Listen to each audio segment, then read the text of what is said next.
17살 가난한 소년 박민준이 어머니 생일 선물을 사러 처음 들어간 고급 백화점. 그곳에서 직원에게 쫓겨나는 허름한 노인 한 명을 홀로 변호했습니다.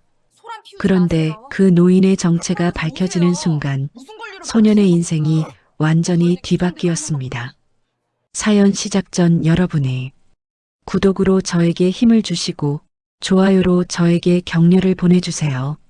서울 외곽의 낡은 반지하 주택가. 5월 중순의 햇살은 따뜻했지만 박민준 17살이 사는 골목만큼은 어딘가 늘 그늘져 있었습니다.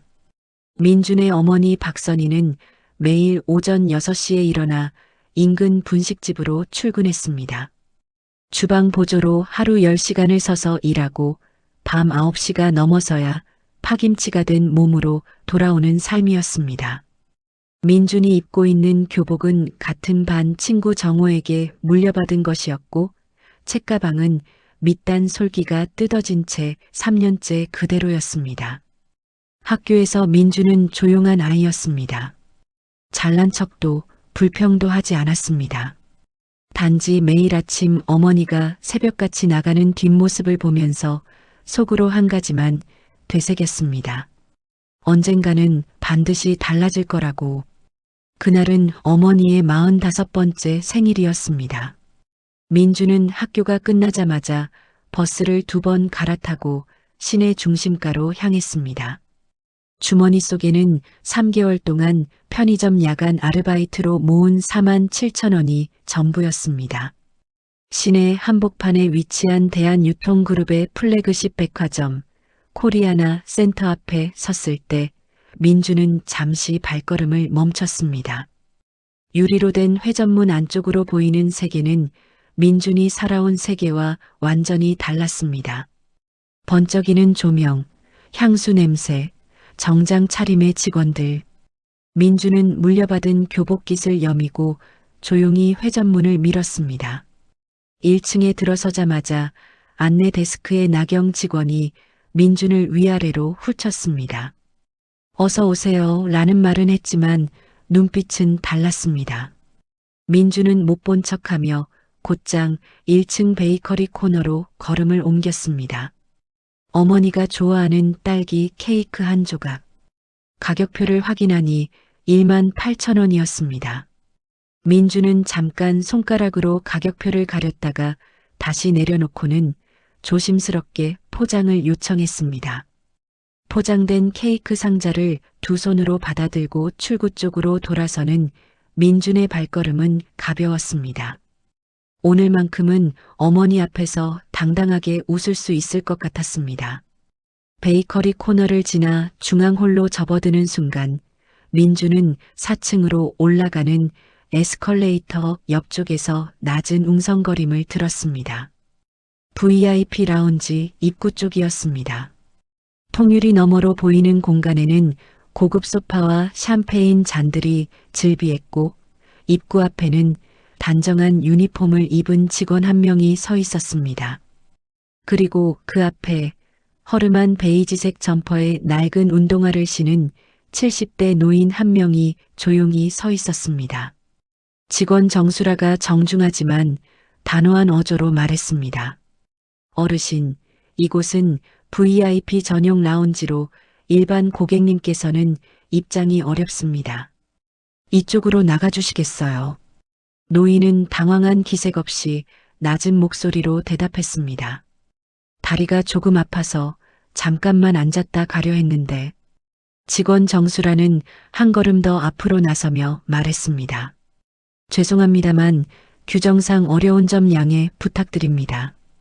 주변에는 10여 명의 고객들이 오가고 있었지만 아무도 발걸음을 멈추지 않았습니다. 어떤 중년 여성 고객은 힐끗 쳐다보고는 입꼬리를 올리며 지나쳤습니다. 2명의 젊은 남성 고객은 스마트폰 화면만 보며 그 앞을 스쳐 지났습니다. 민준도 걸음을 멈출 생각은 없었습니다. 케이크 상자를 꼭 쥐고 회전문 쪽으로 방향을 틀던 그 순간이었습니다. 노인의 발끝이 시야에 들어왔습니다. 낡은 운동화의 왼쪽 밑창이 반쯤 떨어져 있었습니다. 걸음을 내디딜 때마다 바닥에 끌리는 소리가 날 것 같은 신발이었습니다. 민주는 그 자리에서 굳어버렸습니다. 아버지. 5살 때 교통사고로 세상을 떠난 아버지의 마지막 기억이 그랬습니다. 항상 낡은 신발을 신고 항상 조용히 웃던 사람. 민준의 발이 저절로 앞으로 움직였습니다. 민준은 노인과 직원 사이에 조용히 섰습니다. 직원 정수라가 눈살을 찌푸리며 물었습니다. 학생, 무슨 일이에요? 민준은 목소리를 가다듬고 말했습니다. 이분이 잘못하신 게 뭔가요? 다리 아프다고 잠깐 앉겠다는 게 규정 위반인가요? 정수라가 차갑게 대꾸했습니다. 학생, 지금 어디에 왔는지는 알고 계시죠? 여기는 아무나 들어오는 데가 아니에요. 민주는 잠깐 주위를 둘러봤습니다. 여전히 아무도 나서지 않고 있었습니다. 민준이 다시 말했습니다. 어디든 사람한테 함부로 대하면 안 되는 거 아닌가요? 저는 그냥 그게 이상한 거라고 말씀드리는 거예요. 그 순간 보안팀 직원 최용철이 다가왔습니다. 민준의 팔뚝을 가볍게 쥐며 낮은 목소리로 말했습니다. 학생, 조용히 나가주세요. 민준은 팔을 뿌리치지 않고 그냥 걸었습니다. 노인도 아무 말 없이 천천히 그 뒤를 따라 걸었습니다. 백화점 유리문 밖으로 나오자 5월의 바람이 두 사람을 감쌌습니다. 민주는 손에 든 케이크 상자가 멀쩡한지 확인하고는 아무렇지 않은 척 서 있었습니다. 노인이 민준의 옆에 서더니 조용히 말했습니다. 고마워요, 학생. 민주는 손을 저으며 대답했습니다. 별거 아닌데요. 그냥 당연한 거 한 거예요. 노인이 가만히 민준의 얼굴을 바라봤습니다. 그 눈빛이 어딘가 평범하지 않았지만 민준은 눈치채지 못했습니다. 노인은 낡은 점퍼 안주머니에서 접힌 메모지 한 장을 꺼내 민준의 손에 쥐어줬습니다. 나중에 보세요.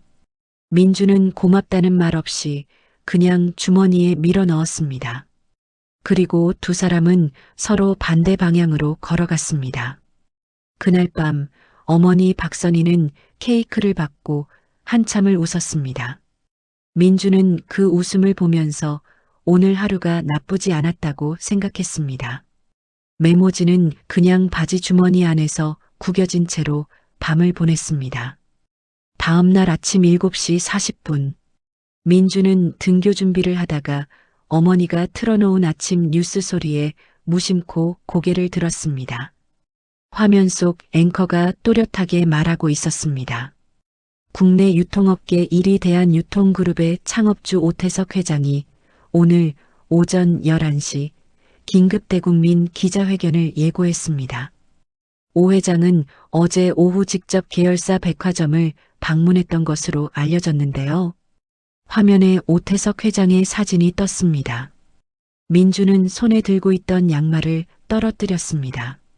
그 얼굴이었습니다. 낡은 점퍼, 반쯤 떨어진 운동화 밑창, 조용히 다리가 아프다고 했던 그 노인. 민주는 멈춰서서 한동안 숨을 쉬지 못했습니다. 어머니 박선희가 설거지를 하다 말고 뉴스를 보더니 낮게 탄식했습니다. 어머, 이분이 코리아나 백화점 회장님이야. 민주는 천천히 바지 주머니에 손을 넣었습니다. 어젯밤 한 번도 펼쳐보지 않은 메모지가 구겨진 채 나왔습니다. 조심스럽게 펼쳤습니다. 짧은 전화번호 하나. 그 아래 작은 글씨로 이렇게 적혀 있었습니다. 내가 한 말 평생 잊지 않겠습니다. 어머니가 다가와 메모지를 들여다보더니 손이 떨렸습니다. 민준아, 이거 어디서 났어? 민준은 조용히 대답했습니다. 어제 백화점에서요. 두 모자는 한동안 아무 말도 하지 못했습니다. 텔레비전 화면 속에서 앵커는 계속 말을 이어갔지만 민준의 귀에는 아무 소리도 들리지 않았습니다. 오전 11시 정각. 대한유통그룹 본사 로비에 마련된 기자회견장에는 수십 명의 취재진이 자리를 채웠습니다. 카메라 플래시가 연신 터지는 가운데 오태석 회장이 단상에 섰습니다. 그는 어제 입었던 그 낡은 점퍼 차림 그대로였습니다. 오 회장이 천천히 입을 열었습니다. 어제 저는 저희 코리아나 백화점 현장을 직접 확인하러 갔습니다. 가장 평범한 방문객의 눈으로 장내가 조용해졌습니다. 오 회장이 말을 이었습니다. 저는 어제 라운지 앞에서 직원에게 제지를 당했습니다. 규정이라고 했습니다. 그 자리에 수십 명이 있었지만 아무도 나서지 않았습니다. 단 한 명만 빼고요. 대형 스크린에 영상이 재생되었습니다. 백화점 내부 CCTV 화면이었습니다.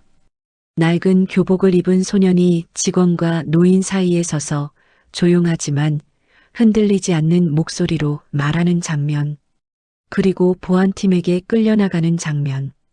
기자들이 일제히 메모를 시작했습니다. 오 회장은 화면을 바라보며 잠시 말을 멈췄습니다. 그리고 낮고 느리게 말했습니다. 저는 오늘 이 자리가 그 학생에게 빚진 자리라는 걸 알고 있습니다. 기자회견이 끝난 오후 2시, 민준의 집 골목 앞에 검은 차량 한 대가 조용히 멈춰 섰습니다.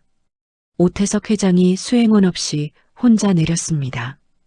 골목은 좁았고 반지하 입구는 낮았습니다. 오 회장은 허리를 굽히고 계단을 내려가 초인종을 눌렀습니다. 문이 열리고 박선희가 나왔습니다. 그 뒤에 교복 차림의 민준이 서 있었습니다. 오태석 회장은 두 사람 앞에서 천천히 고개를 숙였습니다. 어머님이 이 아이를 이렇게 키우셨군요. 박선희는 그 자리에서 그만 무릎이 풀렸습니다. 분식집 파마머리 아주머니가 백화점 그룹 창업주 앞에서 쪼그려 앉아 손으로 입을 틀어막고 오열했습니다. 민준도 눈물을 참으려 했지만 이미 볼을 타고 흘러내리고 있었습니다. 오 회장은 아무 말 없이 선희의 어깨에 손을 얹었습니다. 그리고 한참 뒤에 말했습니다. 어머니 고생하셨습니다. 정말로.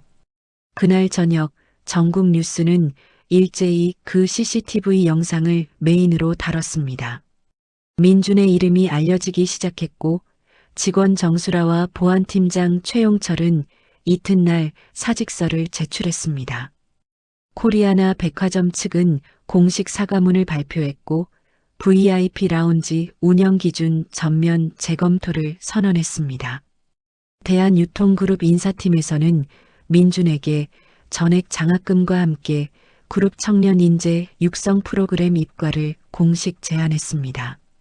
민준이 다니는 학교 담임 선생님 황인규는 조회 시간에 이 사실을 알리다가 목이 메어 말을 잇지 못했습니다.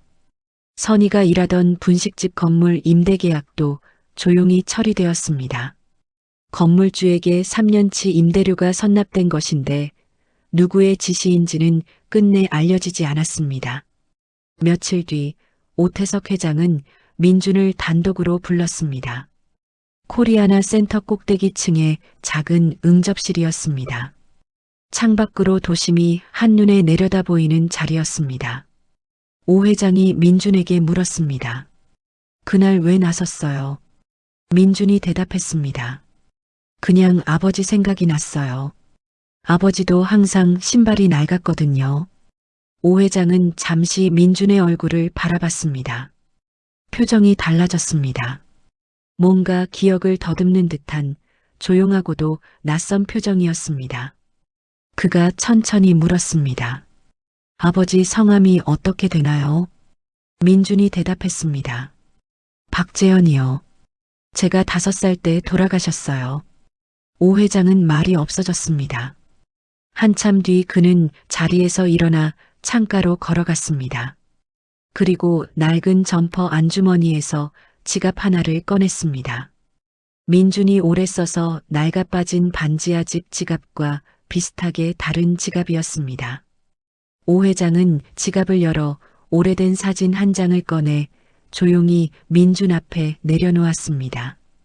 흑백에 가까운 빛바랜 사진 속에는 젊은 남자 둘이 나란히 서서 웃고 있었습니다. 민준은 사진 속 오른쪽 남자를 보는 순간 손가락이 굳었습니다. 그 얼굴은 어머니가 낡은 앨범 속에 보관하고 있는 아버지 박재현의 얼굴과 완전히 같았습니다. 민준이 입술을 떼려는 순간 오 회장이 먼저 말했습니다. 재현이는 내 평생 단 한 명뿐인 동생이었어요. 창밖으로 도심의 저녁 불빛이 하나둘 켜지기 시작했습니다. 민주는 아무 말도 할 수 없었습니다. 다리가 풀리지 않도록 두 손으로 의자 팔걸이를 꽉 쥐었습니다. 오 회장의 눈에서 눈물 한 줄기가 흘렀습니다.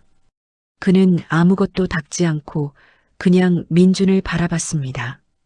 그날 밤 민준이 어머니에게 이 사실을 말하러 반지하 계단을 내려가는 그 순간 민준은 아직 몰랐습니다. 이것이 끝이 아니라는 것을. 오태석 회장이 아직 꺼내지 않은 이야기가 하나 더 남아있다는 것을. 여러분의 구독이 저에게는 큰 힘이 됩니다. 따뜻한 이야기 앞으로도 계속 전해드리겠습니다.